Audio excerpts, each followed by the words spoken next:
name's Chuck Kimmerly. I am a landscape photographer, and we're pretty much in the middle of nowhere.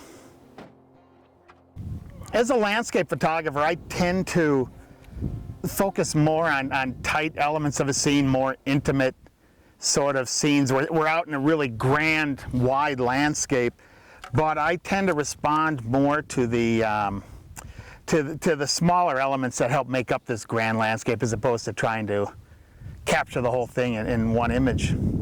I'm a black and white photographer. I work exclusively in black and white, so I tend to respond and look for shapes, forms, textures, things that have very strong presence in the landscape.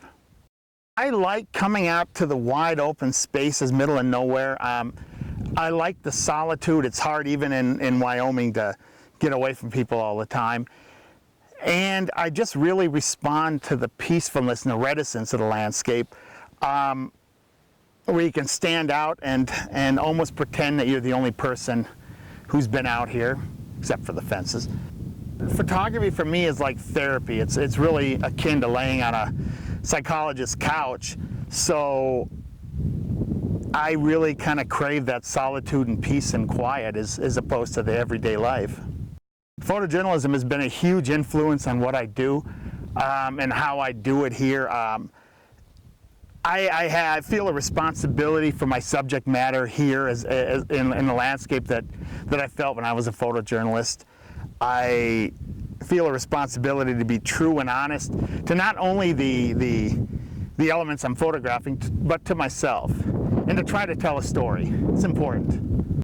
The way I work essentially is to drive these roads back and forth and try really hard to connect with the landscape and find something. And that takes a lot of time, takes a lot of miles in the car to get that.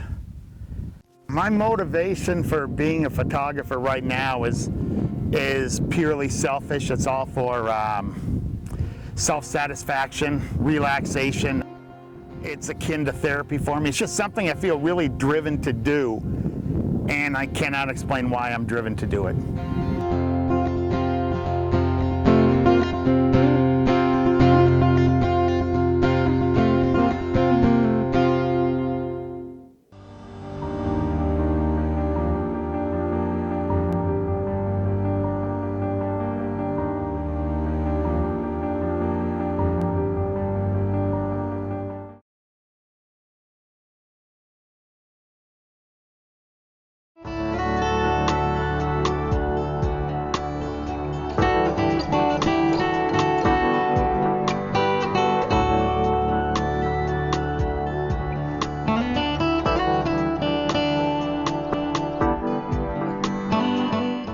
My name is Abby Miller. We're located in my studio in Jackson, Wyoming. I'm a clothing designer and a sculptor, and we are sitting amongst some of my fiber pieces. My process into getting into this kind of sculpture really started with a love of clothing and thinking about the relationship between the body as a frame and clothing as a piece of architecture or a second skin. I'm not trained in fashion design so much as I'm trained in the structure of clothing, and so pattern making, tailoring, those sort of things. So working three-dimensionally with cloth was always a strong interest of mine. I got a BFA from the University of Wyoming and kind of did two ways of studying. I was in the Family and Consumer Science Department, which was in the School of Agriculture, which was located across from the art school. And that's where, I learned a lot about craft, and it highly influenced what I was doing with my art, because at the time I was drawing a lot and I was really interested in narrative, and I was interested in telling people's stories through drawing. And I ended up transferring that into clothing and how textile holds history, and how a shelter can be made through textile, but that there's so much more information than just the volume or the shape of that really the history of the textile is a big part of that. I went on to study fibers and ended up getting my MFA from Cranbrook Academy of Art.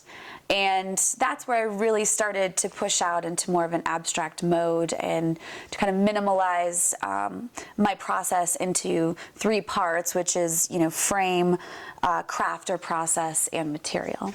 I'd been doing a lot of work that addressed utility in different ways, so not just clothing pieces, but I was making bags that opened and were interactive, so the viewer would have to participate in a way, and the zipper became a really important part of that participation, that social element within my work. I've always loved zippers. I think they're really amazing, overlooked mechanisms. I think they're so fascinating that they're all these teeth, these small teeth that come together, and they're incredibly durable, and they literally hold tension in them. And then I started to push the zipper into more structural forms so that it actually held tension. And from there, it literally became a process of, I have this mechanism, how much can I push it to become a really integral part of the structure? A lot of the information in this work is really subverted into material process. The vinyl is a really important aspect of the information in the work, and my relationship to the work and the fact that they look so natural and organic. Vinyl, I became really interested in when I was living in Detroit. And at that time, the car industry was kind of plummeting. People were out of jobs. Detroit's economy was terrible. And I happened to find this huge bolt of vinyl, really cheap. It's just full of all these paradoxes as a material because it's completely overutilized and underappreciated. So nobody looks at vinyl and thinks, oh, it's such a wonderful future material. People might get nostalgic about it, but I think most people think of their legs sticking to it on Fair Ride, or the way it smells, or their grandmother's couch being covered in clear plastic vinyl. I'll cut strips of fabric, from yards, so anywhere from 100 to 300 feet long strips of vinyl that range from 1/4 of an inch to 2 inches. And that's what's happening here. And then I sew them all back together to create these malleable surfaces. Art isn't just about something that you immediately like or that looks good in your living room. I think art is meant to challenge us. It's meant to push our minds and our bodies perhaps into realms of the unknown. The best work is visionary work that proposes a different perspective of what life is and can be. That would be my overarching, greatest hope, to influence people, just that it changes a perspective in some way. And if not that it's an experience of joy and an experience of beauty. I think that's a really important part of life.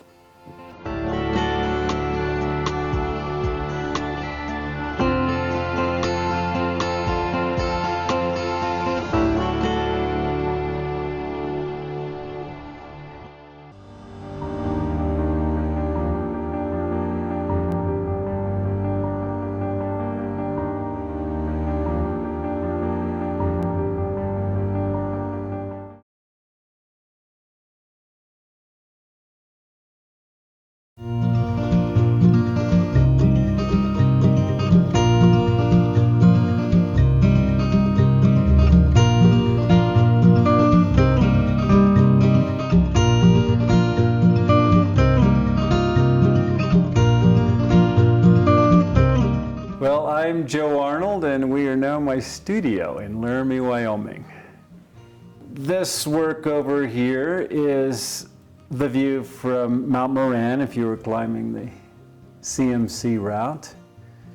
And I've always climbed and always painted, and so it's a way to put them both together. And it's also a view that you don't see that often. In fact, almost never. And so it seemed to me that was what I've always liked doing, is what hasn't been done. And trying to capture that vertigo. And you're looking behind me at work in progress that'll be in the Nick Biennial for 2013, and it's called Chasm Lake Overlook. This is a view that to me epitomizes the best of Rocky Mountain National Park. You get Long's Peak, looking down in a chasm lake, and typical of my work, I like to do the view from above, looking down. So in this case, you're looking down through Chasm Lake out towards Boulder and Denver as the sun comes up, and it's about 250 degrees of view. So actually, it's a view that would wrap around you if you were standing there. And in this case, you can see that the sun actually shines in two different places. Seems to be coming from the left and right, which is, you know, an effect of that kind of extreme panorama. I'm an artist by inclination, having always done art since I was a kid, and grew up with art in the home because my grandparents had some really interesting stuff. And they're just paintings I grew up with looking at and studying. I can still picture each one of them. Plus, my mom was taking me to art museums, and we painted outdoors together. She was very artistic. And so it was just a lifelong thing. And when it came time for me to decide where to go to college, I was like, okay, art college. And I went to Philadelphia College of Art, where I got a very good education, not only in exposure to every type of style, but, you know, good academic training in how to do the painting, which is what I wanted to learn. I wanted to learn how you do it. And of course, you can't learn that in 4 years at an art college. You have to just keep painting. Well, what I did with the fellowship is go to Patagonia. I had a friend who's a photographer. He wanted to go, and he asked me to come along. We'd been on some trips, several trips before, including one to Bolivia, where we climbed. And I came back with a number of pastels as well. And since we're both getting up in years, and Patagonia's climbing is incredibly difficult, we decided just to go down and paint and do photography. So we've already had one show together. We're planning on another one. And several of the pieces that I brought back in pastel from that trip will be going to the Nick. That's pretty cool. I'm excited to see that work go immediately into a show, and they're things done right on location. So, you know, it's not like I came back and used some photos and made this stuff. It was done sitting on the side of a mountain, or, you know, by the lake, or on the back of a rental car, you know, any number of places that you do when you're on a trip like that, painting outdoors on location.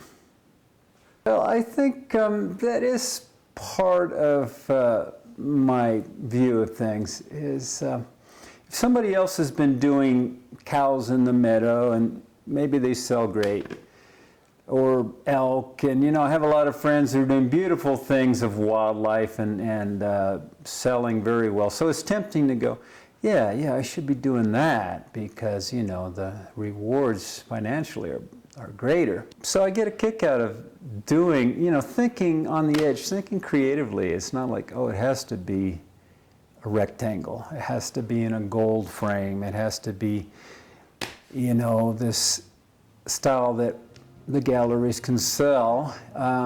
You know, I've always tried to think a little more creatively about stuff.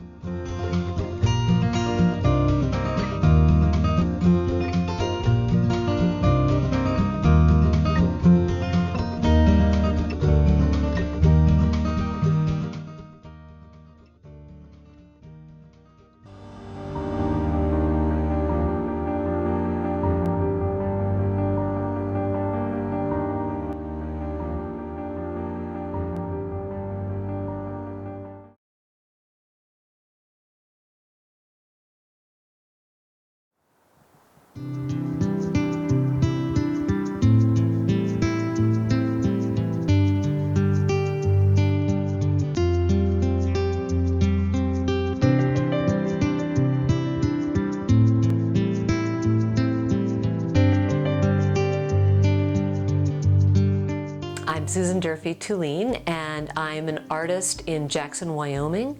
I've been in Wyoming for about 23 years now, and I have painted for many, many years.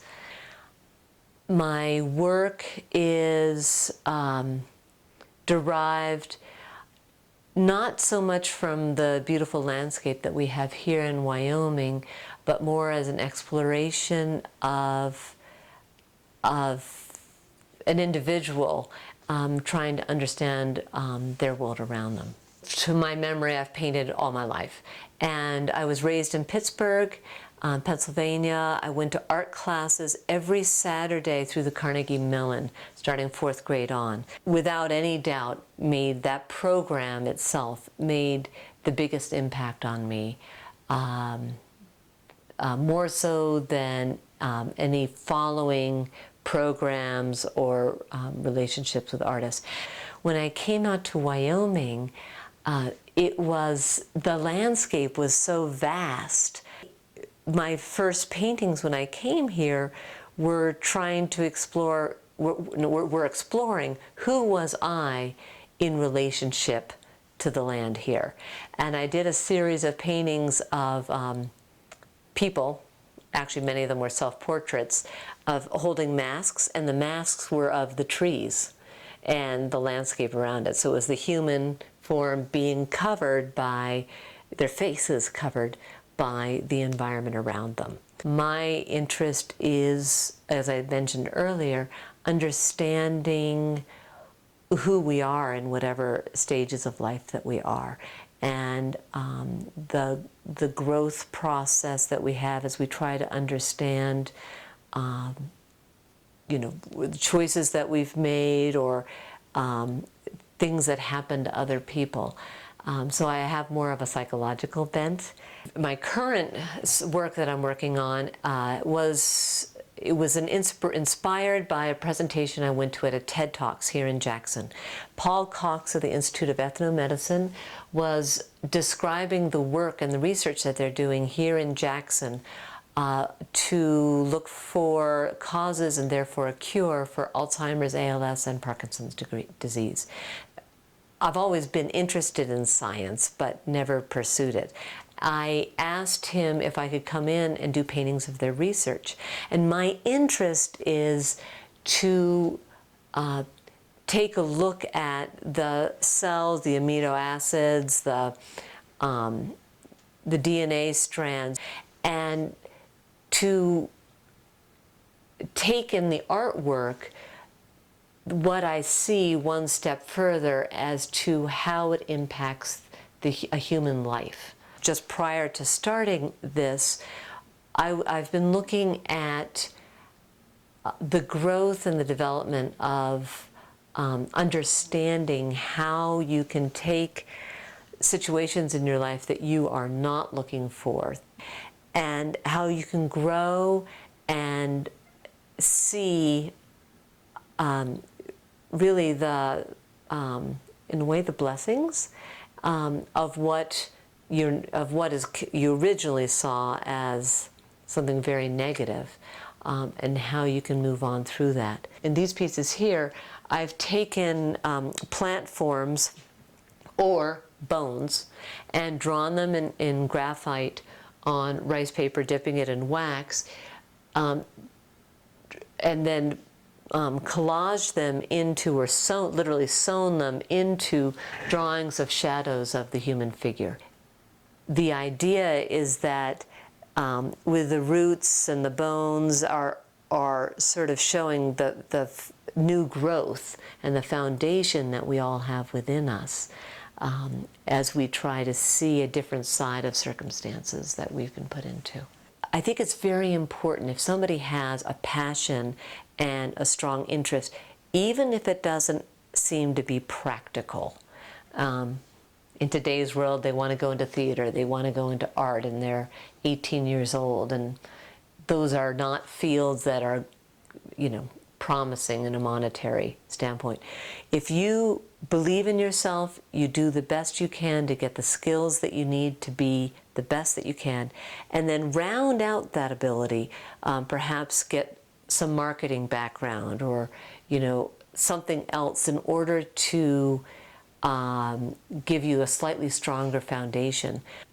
I believe that people should, if you believe in something and you have a strong passion, you should not push it aside to be practical. There's ways that you can make that passion work for you and in a way become practical.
I'm Jenny Worker. We're in Buffalo, Wyoming, and you're at Crazy Woman Fine Art Gallery, which is my gallery and studio.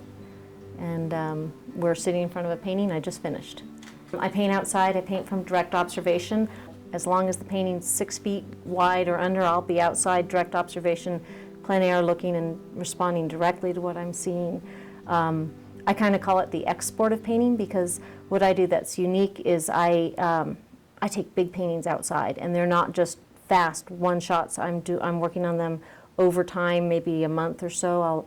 I'll mark with on the ground. I'll put an X right where I'm standing, so I know exactly where to come back to the next day.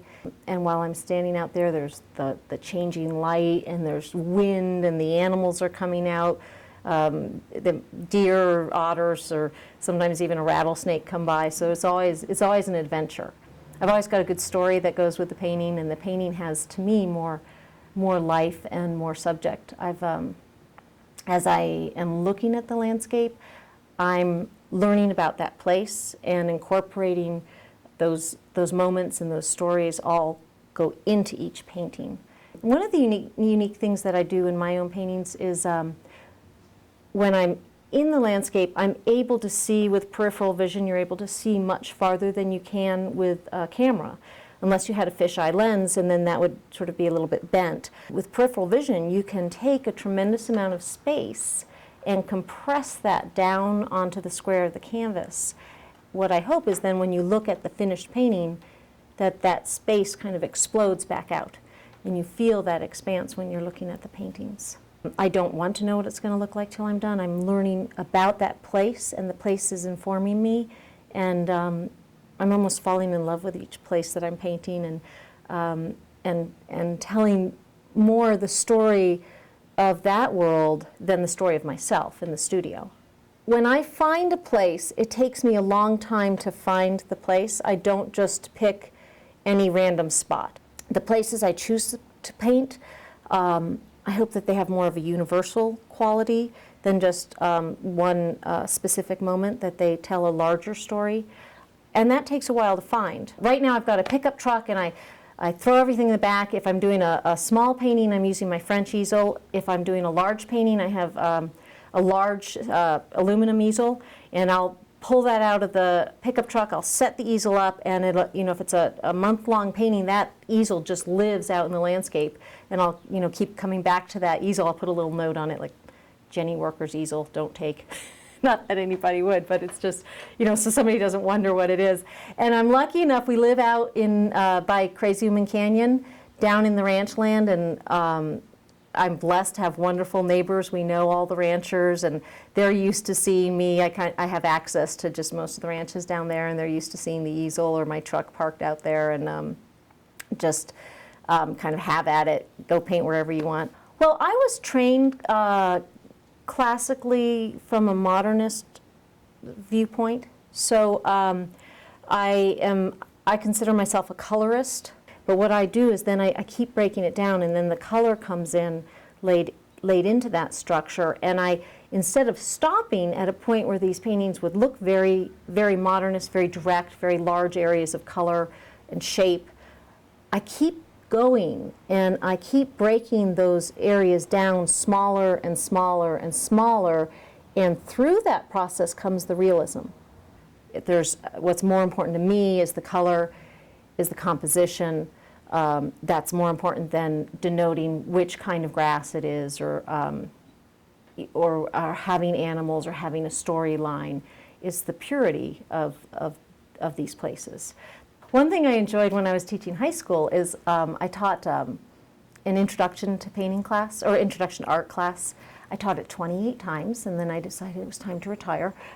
And one of the things I really enjoyed about that was that I was teaching students who I knew would probably never be painters, and that the class I was teaching might be their only exposure to an art class.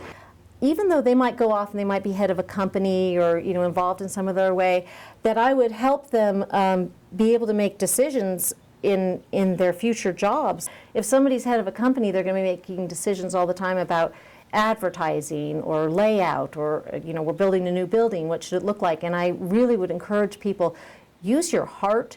Don't listen to what an expert has told you. You know in your heart, if you're looking hard and you're understanding and you're educated and aware, you know what is right, what looks good, what feels aesthetically the right direction to go.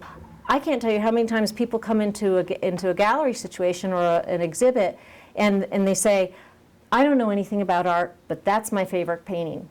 And inevitably, they've chosen what I would consider my favorite painting, too. So I think that when people say, I don't know anything about art, but they're still looking, they do know a lot about art, and that they need to feel confident in just following those visions.